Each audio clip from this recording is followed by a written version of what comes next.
Welcome back to another technical video. Today, I'll be going through your question, answering it, and hopefully finding that solution you're looking for. Guys, let's get ready to try and work through to that resolution, and remember to just stay a little bit crazy, just like me. Now, let's continue on.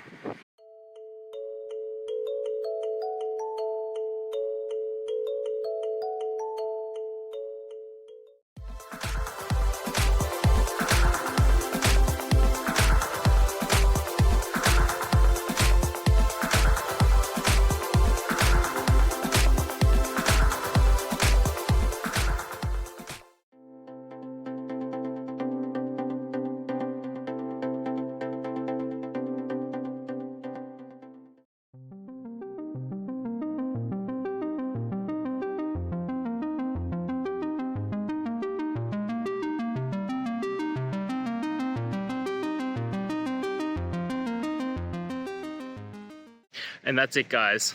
We've gone through. I hope you found your resolution and found the answer you're looking for. If it helped, please hit subscribe. Really appreciate it. And be on the lookout for more technical help videos. Have a good one.